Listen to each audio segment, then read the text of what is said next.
Good to have a Bible gathering with you in this format. But I was thinking that for the off Sundays, we could go through the book of Proverbs, take a chapter at a time through the summer, and then on the Sundays that we do meet, we would go through the book of Titus this summer, at least for the first 3 or 4 gatherings. But we'll start with Proverbs chapter 1 today, and I kind of want to break it down into 3 sections. The first section kind of being the intro to the entire book of Proverbs. The second, talking about the enticement to sin that we should be aware of and turn away from. And then the third section being the call for wisdom from basically Lady Wisdom.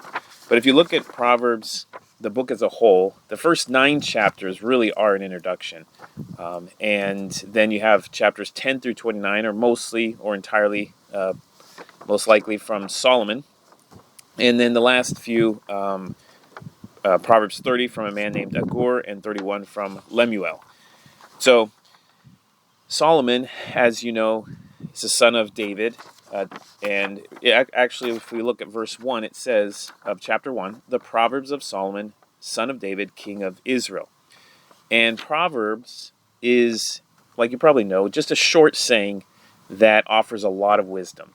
Instead of going into a long explanation, it's just very succinctly, here is profound wisdom in a very few amount of words.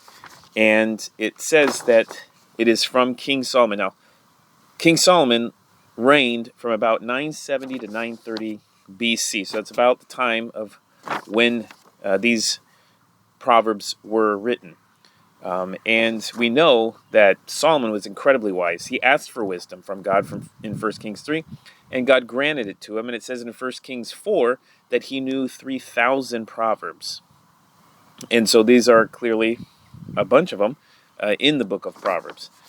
But when you look at verses 1 through 6, you can see all the different words that are used to talk about gaining knowledge, having to do with the mind. And it reminds me of where it says in the New Testament, Romans, that we are to be transformed by the renewal of our mind. So just look at these words: wisdom, instruction, insight, prudence, knowledge, discretion, increase in learning, guidance, proverb, riddles. It's all talking about the mind, what you think, what you believe, how you process things, how you view the world, and all of that is so extremely important in being wise, because what goes on in the mind, what you think about, how you think, determines how you live, and the rest of the aspects of your life. So starting with verse 2, it says, to know wisdom and instruction, to understand words of insight. And this is just applying knowledge. Wisdom is applying knowledge to your life based on the situation that you face. Verse 3, to receive instruction in wise dealing, in righteousness, justice, and equity. So it's not just wisdom for your own personal life and what you encounter in your life situations, but in your dealings with others. Wise dealings to interact in righteousness and in justice with other people and treat people with equity. So there's that as well. Verse 4, to give prudence to the simple, knowledge and discretion to the youth. Prudence is so important for the young, especially because the young like to live in the moment. The youth like to just today, they live for and not really care or think about the future. And so prudence is being able to understand the consequences or the future ramifications of your actions today and make wise decisions today based on that. Then if we look at verse 5, it says, let the wise hear and increase in learning, and the one who understands obtain guidance. That's the thing about the wise. Those who are wise are always increasing in their learning. That itself is wisdom, to not ever be satisfied with what I now have, but always to be understanding there's more I need to learn. There's more I need to gain from God's word and the wisdom that God offers. Verse 6, to understand a proverb and a saying, the words of the wise and their riddles. And again, there's that word proverb. And when it says the words of the wise and riddles, it reminds me of parables. In the New Testament, Jesus talked in parables, and they had hidden meanings. And God would grant them to the disciples and his followers to understand. He would give them the understanding to be able to discern what that parable was trying to communicate. And so that's what we need. We need wisdom to understand these proverbs, and in a short saying, the depth of wisdom that it contains. So that's verses 1 through 6. That's the introduction. That's all about your mind. And the rest of these Proverbs, as you read through them, the next 31 chapters here in God's Word, in the book of Proverbs, it's all about being transformed by a renewal of your mind, thinking the right way, gaining wisdom for life. Verse 7, this is a very familiar verse. The fear of the Lord is the beginning of knowledge, but fools despise wisdom and instruction. The very start of everything is to fear the Lord. It is incredibly important to start with understanding there is someone to whom I have to give an account for the way that I live. And when you start with that as a base for each day, then you start to live a wise life, because you know that you are living before a God who is your judge, whom you will stand before one day. The fear of the Lord is the beginning of knowledge. That's something that fools don't do. They think, I don't want to have any accountability. I don't want to have any authority. I want to live the way I want to live. That's foolish. And that's what it's talking about. So that's the first section. Now we move to the second section, the enticement of sinners. Right away, as Solomon starts to give wisdom to his son and passing wisdom along, here's his first bit of wisdom he gives. Verse 8, hear, my son, your father's instruction, and forsake not your mother's teaching, for they are a graceful garland for your head and pendants for your neck. It's so important for a child to listen carefully to the wisdom that a parent wants to pass on, because the parents are in a unique position, number one, always to be more experienced in life, just by their very title of father and mother. They've been living longer than the child, and so they have that life experience. But a father and mother are the ones who are more concerned about the well-being of that individual, that child, than anyone else in the world, really.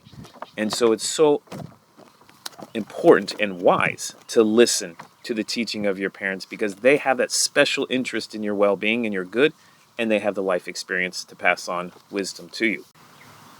Verse 10, my son, if sinners entice you, do not consent. If they say, come with us, let us lie in wait for blood, let us ambush the innocent without reason. Like Sheol, verse 12, let us swallow them alive, and whole, like those who go down to the pit. Why in the world would that be an enticement? Why would you want to go and take part in something like that? Well, here's the real enticement. Verse 13, we shall find all precious goods. We shall fill our houses with plunder. Throw in your lot among us. We will all have one purse. There it is, greed. Greed. The desire for a very quick profit. The desire to shortcut your way to money and possessions that don't belong to you, but you can get it very quickly and easily by taking advantage of someone else. And I mean, we see this everywhere in the world, and we also, not in a graphic or strong sense or situation like this where we might take someone's life, but there are a lot of situations we might face where our actions to take for ourselves what we want can have negative effect on other people. And so it's this greed. It's the greed that Solomon is addressing to his son and warning him and giving him wisdom for. And it's interesting that these people who say, oh yeah, throw in your lot among us, we'll all have one purse. Trust us. We'll be fair. The very people who are stealing from the innocent. ambushing the innocent, taking the life of the innocent. Very unfair. So, and it's not only that, it's not just that you're trusting someone who's untrustworthy, but it's the fact that verse 16, it says, "For their feet run to evil and they make haste to shed blood." You may think that this is just a one-time occasion, but this is the way the people are. And so it will repeat, it will continue, it will go on. And that's why it says in verse 15, "My son, do not walk in the way with them. Hold back your foot from their paths." So it's just, don't think that I can hang out with them. I can say no to the things that I shouldn't do, but still have fun with them. No, it says, don't even go in their path. Don't even hang out. Go the other direction.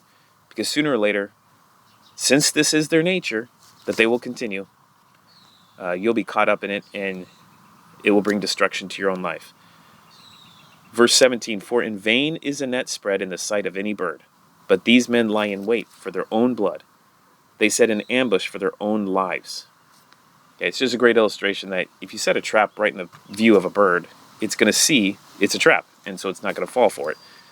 But that's what these people who are enticing you are doing. They're truly ambushing their own lives, their eternal future. They are going to come to ruin, most likely in this life, and certainly in the one to come. So they're ambushing and taking their own life.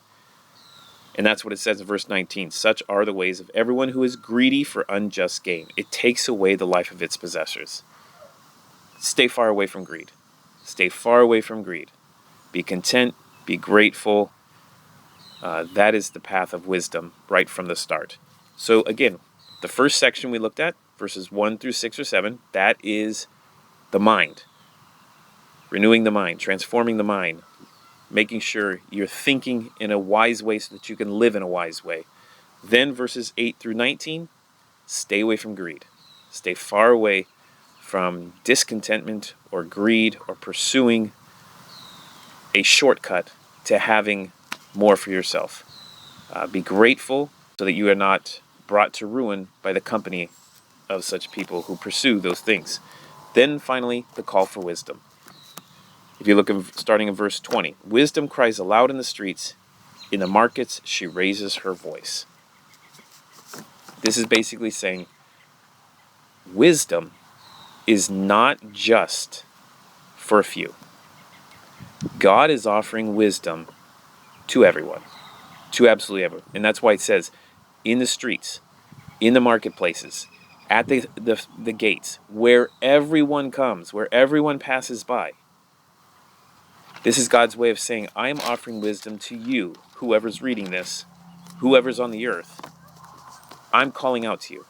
In your heart, I placed a conscience that you can respond to and seek wisdom from me, God is saying, if you choose. I'm offering it to anyone, and I'm offering it to everyone. And so, it's, as it says, at the head of noisy streets, she cries out. At the entrance of the city gates, she speaks. Everyone is offered wisdom from God.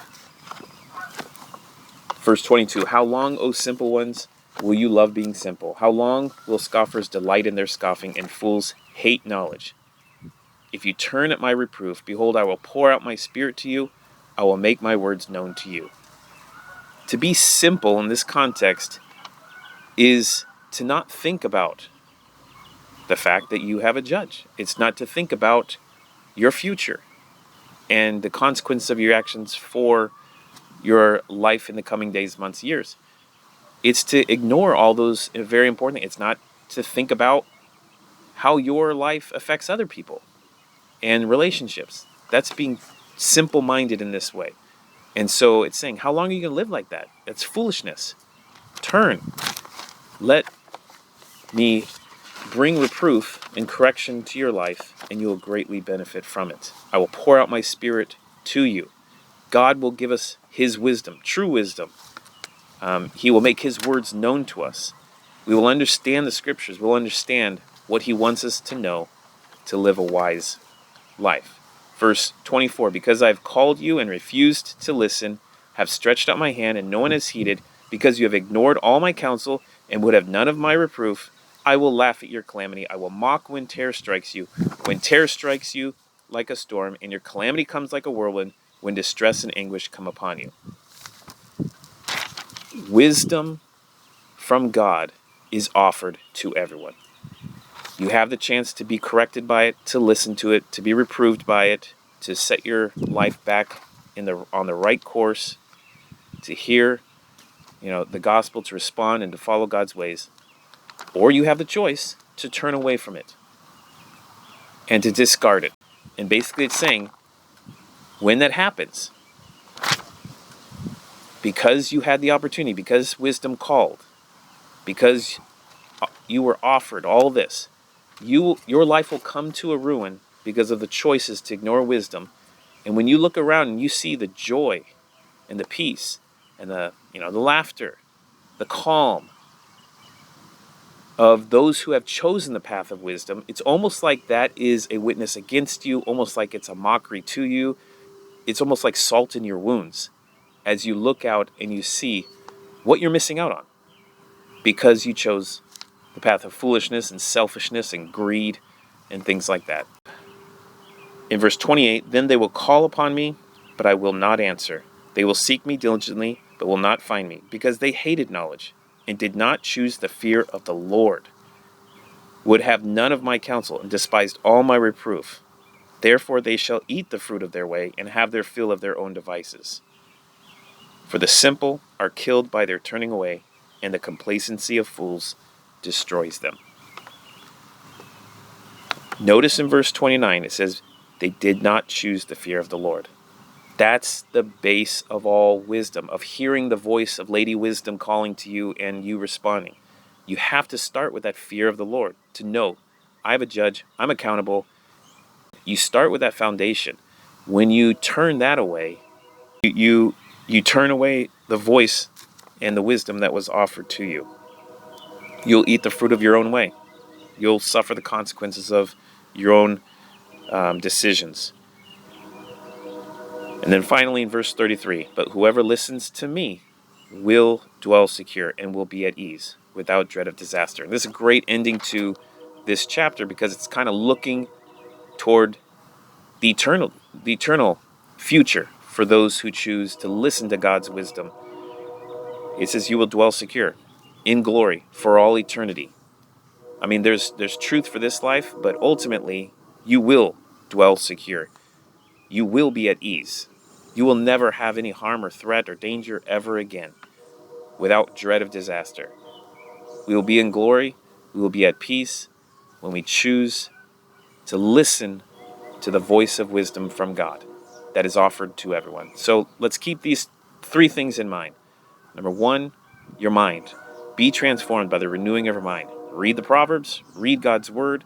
Let your mind constantly be changing and being renewed into better thinking so that you can constantly be living a better and more wise life. Second, resist greed. Resist discontentment. Be satisfied. Be grateful. Because once you start down that path, you start to listen to people and they take you in a direction that brings destruction. And that's the first thing that Solomon passes on as wisdom to his kids. So it's very important. And third, God is offering wisdom to us all. Every single one of every person on this earth. And so listen to that voice in the conscience he gave you. If you are a believer, the spirit that he's put in you, listen to that voice, heed that voice. You will dwell securely for all eternity. Hope you have a wonderful rest of your Sunday, and look forward to getting together with you in person very soon. Thanks.